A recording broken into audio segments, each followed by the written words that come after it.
Hola chicos, ¿cómo están? Espero que bien. Les doy la bienvenida a la clase práctica sincrónica número 8, correspondiente a el sábado 30 de octubre ya. Bueno, voy a comenzar a presentar lo que vamos a ver durante esta clase sincrónica número 8. Vamos a empezar a ver la unidad número 7, la cual abarca lo que son los sistemas de nutrición. En esta primera parte vamos a referirnos principalmente a lo que es la sangre, el sistema cardiovascular y el sistema linfático, con sus respectivos temas. Bueno, como bien saben y como es la dinámica de la clase de los días sábados, la idea es resolver en esta clase las dudas que ustedes han dejado en el foro sobre algunos ejercicios puntuales que les hayan surgido algún inconveniente o hayan tenido una duda. En este foro del miércoles, como ha pasado por ahí en los otros foros, no han tenido dudas, por lo tanto hemos seleccionado, como ya saben, ejercicios que son representativos de los temas que vemos en la unidad para que los podamos resolver entre todos, la idea es esa, y que podamos sacar la mayor cantidad de dudas respecto al tema. Entonces, bueno, comenzando con el desarrollo de esta clase sincrónica, lo que vamos a ver, el primer punto que hemos elegido, perdón, es el ejercicio 7.1, el cual nos dice cuántos errores hay en el siguiente párrafo. Encuéntrelos y corríjalos. Y como ven, tenemos 4 oraciones que tienen errores en su redacción. Vamos con el punto A que nos dice, en el ser humano la sangre representa aproximadamente el 80% del peso corporal, es decir, que una persona que pesa 65 kilos tiene alrededor de 6,5 litros de sangre. La sangre está formada por las células sanguíneas y por el plasma. El 70% del plasma es agua y además contiene proteínas plasmáticas y sales como son los bicarbonatos y fosfatos. Entonces, en base a lo que ustedes vienen leyendo o han estudiado, ¿qué consideran de esta oración que es errónea? Bueno, la parte errónea de esta oración es que una persona de 65 kilos en realidad va a tener alrededor de 5,2 litros de sangre. Y además que el 90% del plasma es agua, no el 70, sino el 90. Entonces, así quedaría esa oración completa y bien redactada. En el punto B nos dice que los glóbulos rojos, también llamados eritrocitos, son células especializadas en el transporte de oxígeno, por lo que casi todo el volumen del mismo está ocupado por lo que es la hemoglobina. El número normal de glóbulos rojos es entre 6.000 y 9.000 por milímetro cúbico de sangre, y su lapso de vida es de entre 120 a 130 días. Nuevamente, la idea es que ustedes vean en esta oración cuál es el error. El error en este caso es que los glóbulos rojos, el número normal de glóbulos rojos es de aproximadamente 5 millones por milímetro cúbico de sangre. Esto generalmente se considera en el hombre, en la mujer, en el hombre adulto sano, en la mujer es de aproximadamente 4,5 millones, ¿sí? Entonces, acá tendríamos el punto B resuelto de forma correcta. En el punto C nos dice que los glóbulos blancos o leucocitos son células anucleadas e incoloras. Su función es la defensa del organismo contra los agentes patógenos. En esta oración vamos a ver, si ustedes recuerdan lo que han leído, que las células, los glóbulos blancos o leucocitos en realidad son células nucleadas, ¿sí? E incoloras. Por lo tanto, ese sería el errorcito que vamos a encontrar en esta oración. Y en la D, que dice que las plaquetas son fragmentos citoplasmáticos limitados por membrana de megacariocitos que se encuentran en la médula ósea, no vamos a encontrar errores. Entonces, aquí tendríamos resuelto el ejercicio 7.1. Otro ejercicio seleccionado referido a la sangre es el ejercicio 7.2, que nos dice, ¿en cuál de los siguientes órganos se van a formar los eritrocitos después del nacimiento? Nos da una opción A, que es el hígado, y una opción B, que es la médula ósea. Este proceso, o sea, la formación de los eritrocitos después del nacimiento, se va a formar en la médula ósea. Este era fácil y cortito. Otro ejercicio que hemos seleccionado es el ejercicio 7.3, donde tenemos que completar las palabras que correspondan referidas a estas tres oraciones que nos plantean en el ejercicio. Vamos a ir de a una. La oración A tenemos que completar, que dice cuando un vaso sanguíneo se lesiona, se produce algo, y el aporte de sangre se reduce. Cuando se dañan las células, y ahí tenemos que completar, de los vasos, las plaquetas se ponen en contacto con y se adhieren a los mismos formando el canto. Entonces, si hemos leído bien, hemos estudiado nuevamente, vamos a ver que en esta oración quedaría completa así. Cuando un vaso sanguíneo se lesiona, se produce una vasoconstricción y el aporte de sangre se reduce. Cuando se dañan las células endoteliales de los vasos, las plaquetas se ponen en contacto con los tejidos subendoteliales que se adhieren a los mismos y forman el tapón homeostático plaquetario. Entonces así completaríamos la oración A. La oración B también tenemos para completar, ¿sí? ¿Cómo quedaría entonces esta oración si la completamos entre todos? Dice, la coagulación sanguínea incluye una compleja cascada de reacciones. El resultado de esta cascada de reacciones es la conversión de fibrinógeno a fibrina, constituyendo un entramado de fibras que luego se transformarán en el tapón homeostático definitivo. Por último, teníamos la oración C, que completa quedaría: la tendencia de la sangre a coagular se equilibra por reacciones limitantes, que tienden a evitar la coagulación dentro de los vasos sanguíneos y a romper además cualquier coágulo que se forme. De este modo vamos a tener, respecto a lo que es la reacción de coagulación, el ejercicio 7.3 resuelto. Otro ejercicio que hemos seleccionado es el 7.4, que nos dice a qué tipo de vaso sanguíneo hago referencia en cada caso. Y nos dan tres enunciados. La idea es que nosotros, en base a las características que nos dicen estos tres puntitos, tratemos de determinar a qué vaso sanguíneo se está refiriendo, ¿sí? El puntito número 1 dice que tiene 3 capas de tejido, pero poca elasticidad, y se colapsa cuando se secciona. En este caso, estamos hablando de las venas. El otro puntito nos dice que su pared está formada por una sola capa de células, que es el endotelio. En este puntito, lo que estamos hablando es de los capilares. Y por último, dice tiene paredes gruesas y elásticas, haciendo referencia a este enunciado a las arterias. ¿Sí? Bien. Entonces, haciendo referencia al ejercicio 7.4, lo que yo acá les traigo o les muestro es cómo están formadas esta red de vasos. Tenemos acá marcada en rojo lo que sería una arteria, la cual se va a ramificar formando una red de capilares dentro de los tejidos corporales, ¿sí? Tenemos los capilares de arterias y los capilares de las venas, y luego vamos a tener las venas, ¿sí? Recordemos que las arterias llevan sangre del corazón hacia los tejidos, y las venas las llevan desde los tejidos hacia el corazón para purificarla y que se oxigene, ¿sí? Entonces, así a gran escala tendríamos un esquema de lo que sería la red de vasos sanguíneos.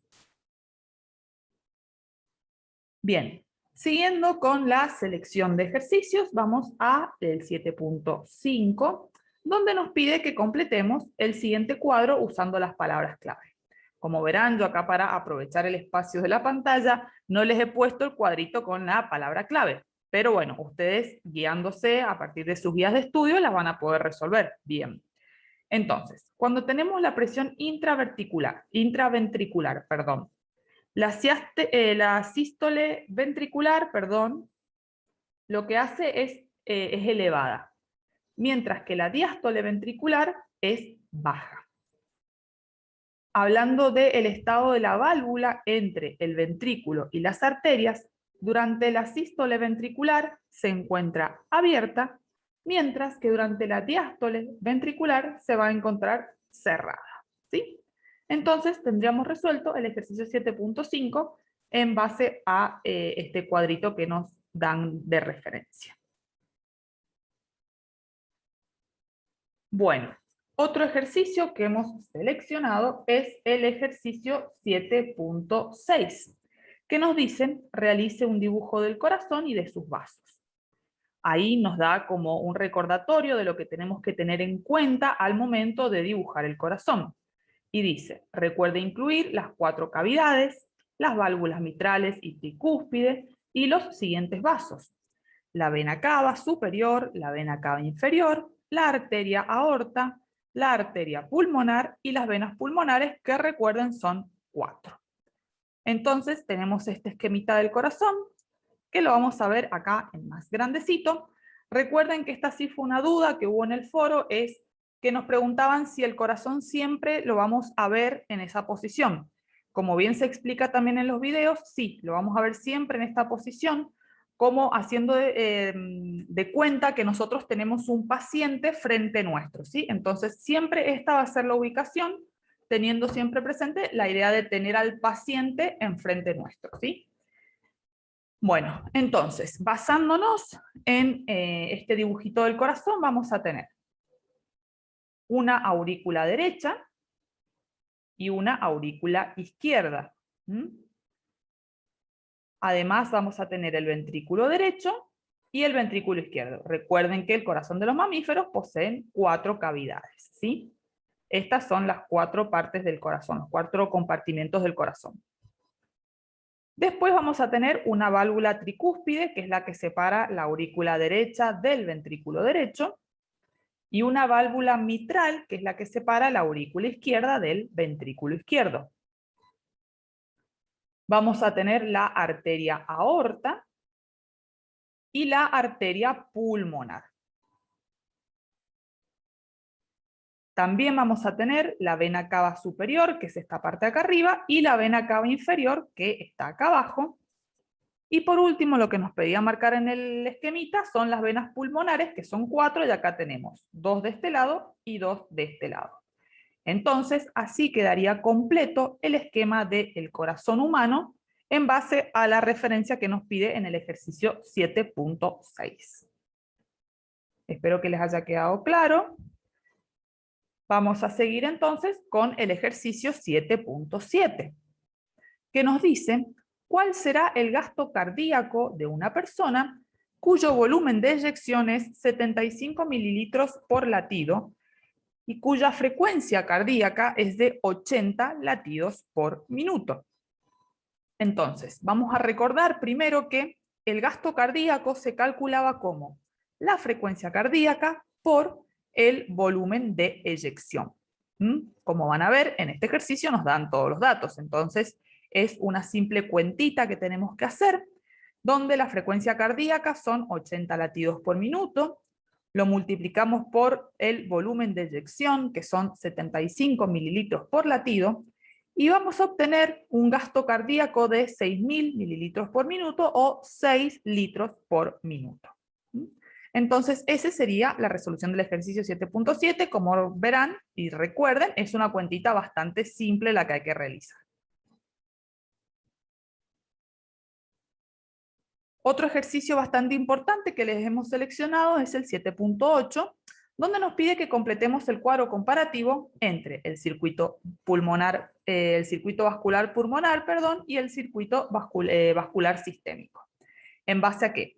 A dónde inicia este circuito, a cuál es el recorrido que realiza, a cuál es su función y dónde termina este circuito. Entonces, vamos a empezar primero con el circuito sistémico. Este circuito inicia en el ventrículo izquierdo del corazón. ¿Cuál es el recorrido que realiza este circuito? Bien, dijimos que comienza en el ventrículo izquierdo, sigue por la arteria aorta, los capilares sistémicos, las venas cavas superiores e inferior y la aurícula derecha. ¿Cuál es la función de este circuito sistémico? Es el aporte de sangre oxigenada a los tejidos y su regreso al corazón de esta sangre, hablando desoxigenada, para que se oxigene y vuelva a salir al organismo. ¿Y dónde termina este circuito sistémico? Termina en las venas cavas que desembocan en la aurícula derecha. Si ven acá en el recorrido, ya les habíamos adelantado la respuesta, ese es el sitio de terminación del circuito sistémico. Ahora, yendo al circuito pulmonar, vamos a ver que este inicia en el ventrículo derecho. ¿Cuál es el recorrido que realiza este circuito pulmonar? El ventrículo derecho pasa a la arteria pulmonar, de ahí a los capilares pulmonares, a las venas pulmonar y a la aurícula izquierda.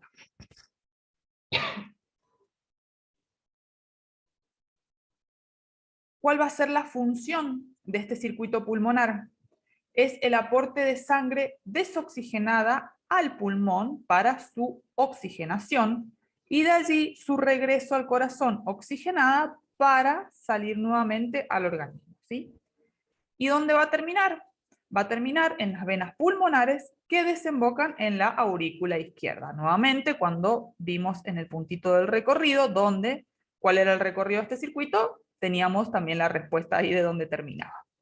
Entonces, esas serían las características principales que comparan el circuito sistémico con el circuito pulmonar.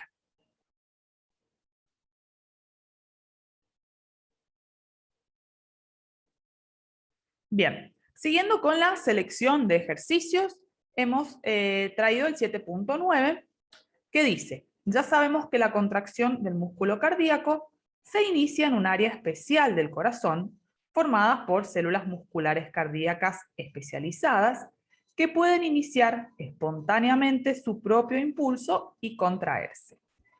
Esta área es el nódulo sinoauricular. ¿Podría usted explicar qué camino sigue la excitación cardíaca una vez iniciada? Entonces acá tenemos un esquemita del corazón donde vamos a ver todos los pasos que sigue la excitación cardíaca. Entonces, como bien decía el enunciado, la señal eléctrica del nódulo sinoauricular inicia una contracción auricular. Acá en verde tenemos marcado el nódulo o el nodo sinoauricular, el cual se encuentra en la aurícula derecha. Las señales, como ven acá en estas flechitas punteadas, se van a extender a través de las aurículas, provocando su contracción. Las señales entonces van a entrar al nodo aurículo-ventricular, que es este como globito verde que tenemos acá. Este nódulo se encuentra en la aurícula derecha, cerca del ventrículo derecho. Una vez que la señal llega acá, se va a diseminar o esparcir o se va a conducir por lo que se conoce como haz de His, ¿sí? Estos que son estas prolongaciones verdes que tenemos acá, donde vamos a ver en flechitas amarillas cómo se va produciendo la contracción muscular. Estos haz de His se van a ramificar por todas las paredes del corazón, lo que van a hacer llevando de este modo, transmitiendo de este modo lo que es la contracción y la excitación cardíaca. Entonces, así es como se transmite o con el camino que sigue la excitación cardíaca una vez que se inicia. Esto es en simples palabras, ¿sí? Recuerden ustedes que estos temas siempre los tienen que profundizar del libro Elena Curtis y de los videitos que tienen también, que están muy bien explicados en el entorno virtual. Bueno, vamos a seguir entonces con el desarrollo de esta partecita de la unidad 7 y les hemos seleccionado para ello el ejercicio 7.11, donde nos pide que marquemos las opciones correctas en estos cuatro enunciados. De estos cuatro enunciados, ¿cuál es la correcta? Tenemos el punto A que nos dice que el centro de regulación cardiovascular está ubicado en la médula espinal. El punto B que nos dice que los varoreceptores son receptores sensibles a la variación del pH en la sangre y se encuentran en las arterias carótidas, la aorta y el corazón. La C que nos dice que muchas venas tienen válvulas que evitan el reflujo Y la D nos dice que en la circulación sistémica hay varios sistemas porta.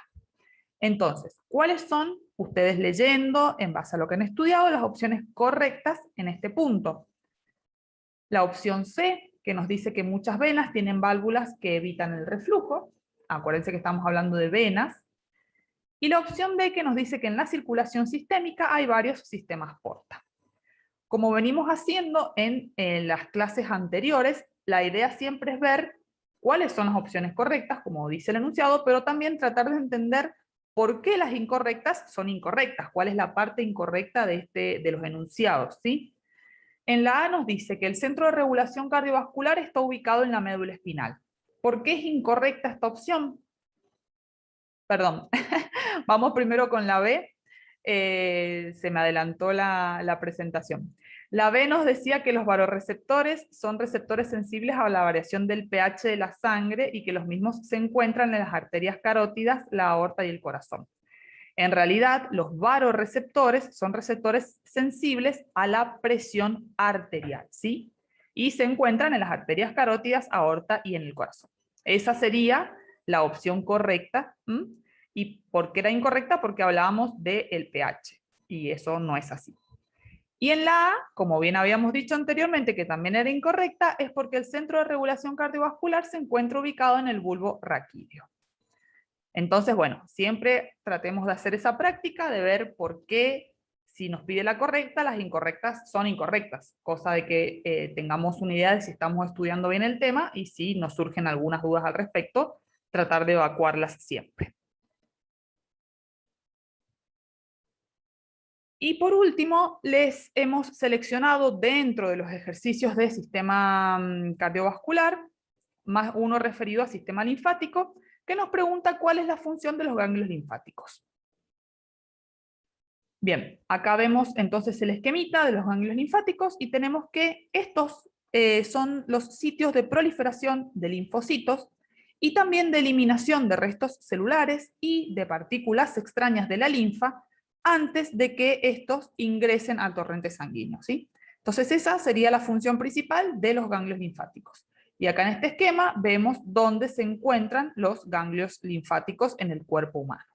Marcaditos acá como si fueran porotitos verdes, vamos a tener los ganglios linfáticos. Bueno, como se habrán dado cuenta, los temas que teníamos que ver hoy era un tema relativamente cortito, donde hemos seleccionado casi todos los ejercicios de este tema que ustedes van a encontrar en la guía, pero como para tener una ayudita más, vamos a ver un par de ejercicios que se encuentran en la parte de autoevaluación de tipo múltiple.